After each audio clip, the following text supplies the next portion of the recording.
actually think it'll suit him against the wind, because you know that they've played a lot of balls down this left-hand channel for Hall. It held up in the wind. I think in the second half they've got to be a bit more quality on the ball. Might be a little bit more difficult. Well, just keep getting the ball in, because there's without a doubt there's a mistake in that United back four, particularly from Phil Jones. Very little, I think, when he's on the ball. Okay, promises much the second half. More live FA Cup action coming your way on Sunday as Bristol City take on West Ham. It's 35 years since the Hammers lifted the trophy, but for one club led, the memories will never fade. For me as a youngster, the FA Cup was massive. When I say massive, that is not an understatement. It was one of the days of the year, and as somebody then taking part in it, you know, you hoped to try and be there at some stage, so to be lucky enough, 75 and 80, to play in a cup final and then be lucky enough to win it. It was fantastic.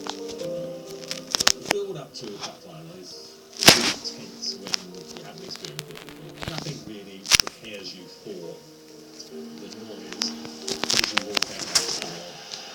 So,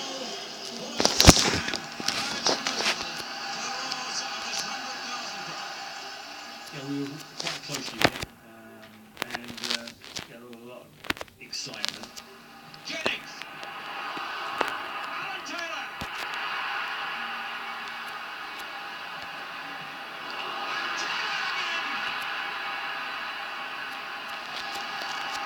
And the crowd at the far end rise in salute. We went back and did our bus trip around the Upton Park ground, or leading to Upton Park ground. They're the best moments, I think, really, because we were thinking, wow, and you got a mixture of East End families, you go past a couple of hospitals. I can remember patients being wheeled out in their beds and waved into the bus, and whatever, loads of youngsters, babies held up in claret and blue, crying away, I don't remember where on earth they were. They had to be there because of the I think the FA Cup in 80, we've been pretty confident. Because we're the underdogs, the occasion, the performance, the fact we played really well, beat a big team, and did ourselves justice was, you know, special enough that that one will always stand out, because, you know, you score the winning cup final goal, it's amazing. Oh, Dennis's round the back. Oh, right across, it's free, drawn in, and is it now? It is!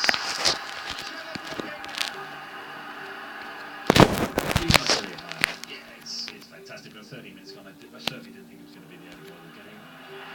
That's it! West Ham won the cup! And East London celebrates. Trevor Booking was the scorer, and possibly the man of the match for many people. It's only later on as the years go by, then you realise how crucial and how life-changing that was for me as an individual. If you had 19 years in the game, if you can look back and have won something, it's certainly, I would never have wanted to change anything. Trevor Booking, one of the great men of football.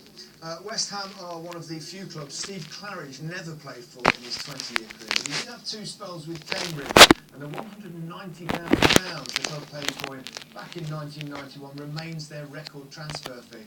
Here he is with Dan Walker. Yeah, thanks, Gary. So good they signed him twice, as you mentioned there. Steve, we were talking to some of the players before the game, and they said jokingly, we'd take 0-0 at half-time, but as the guys in the studio are saying, 0-0 at half-time is excellent. Yeah, I mean, I'm not that surprised. I mean, they make life very difficult. We're down here now, and it's really difficult conditions. You know, it doesn't matter how good you are as a player. These conditions are a great level. The wind especially is something that players don't like and got to handle. But I think they've been really set up perfectly. The deep 4-4-2, two backs of four that have been tough to break down. They've got Elliott's pace on the break. You know, there's no doubt there are one or two situations where they might just be ruined that they're not ahead. It's a packed crowd in here tonight. We've mentioned that a few times on the BBC coverage.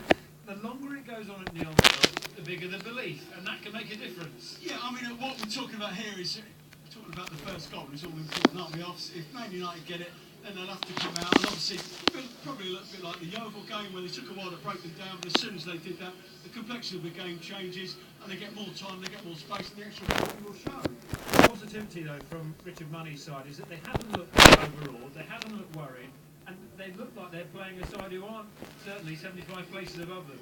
No, I would rather give Cambridge credit than denigrate Manchester United performance. So I think Man United at times have come in, They've applied themselves, they showed the application to go and do the job. There's no, I don't think you can criticise them in that respect on a difficult night. But Cambridge have been really well thought out. They could obviously been extremely well prepared for this game. I think Richard Money, all credit to him. They've made life difficult, and at this stage, as we said, if Man United were to score, then all of a sudden the complexion changes. But they've kept it tight, they've kept it, and made it a really difficult time, and that's all you can ask for. You said Manchester United didn't score, but Cambridge almost had a fantastic opportunity. A corner came in from here, and that's all it is. One moment, perhaps one set piece, and you win a cup tie. Exactly. Why try and overcomplicate it? If you're decent at free kicks, which we know they are, they're a tall side, they attack the ball, you get decent quality into the box. Use that at every occasion, as you say. Best opportunity, no coincidence has come from a situation something like that. Steve, we'll let you get back to the live commentary. There's a young man over there offering you a cake as well, so go and enjoy it. There's 9 commentaries on 5 Live and 5 Live Sports Extra over the weekend, and we can tell you it is a bumper FA Cup weekend all over the place for you. Football Focus on the road, live from Birmingham City tomorrow. That's where Birmingham is. They take on local rivals West Brom. Final score will keep you across all 11 ties as well. That's sports scene in Scotland. And if you're out and about, don't forget goal alerts on your phone via the BBC Sport app. Match of the day, 10:25. Then on Sunday, as Gary mentioned, we're off to Bristol City, West Ham, live at 1:15. Match of the day, the skip's going off here as well behind me. Match of the day, we'll be covering everything else. That's 10:30 and 11:15 in Scotland. Finally on Monday, the draw as part of the One Show, which kicks off at 7.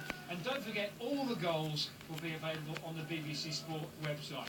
I quite like my little map. So in summary, Gary, a chilly weekend with a few dark clouds tempered with the occasional ray of sunshine.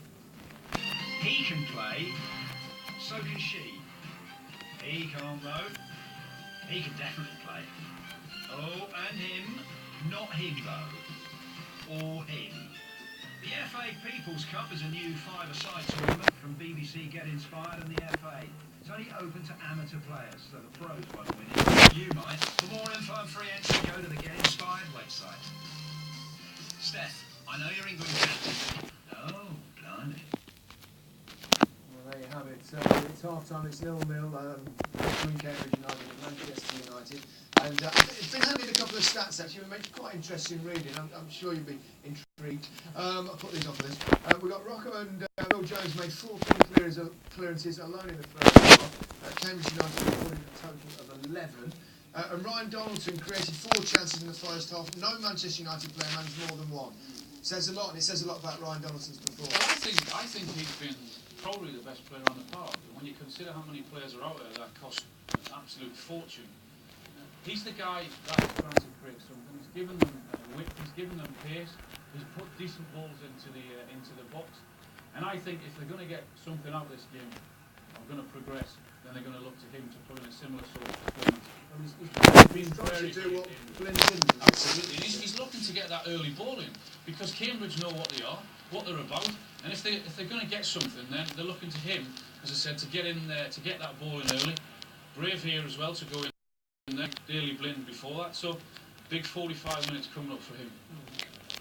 Pictures there, we're not too far off the second half kicking off, but Philip, what about Louis van Gaal at half time? He's not going to be delighted with that, is he? No, I mean, United have got to start playing the ball quicker. They've got to start looking up and looking for Falcao and Wilson. Wilson, we've not seen anything from him. He's a player that likes to run in behind. He's had no service whatsoever because the player's just been too slow. I read a stat over the last few days about Louis van Gaal's team that they've played more square balls this season than any other side in the Premier League. I guess that's sort of what you're saying, Philip. We're seeing that this evening. Exactly. I mean, every time it's coming to Michael Carrick, he's took the safe option out to Valencia or to Blind.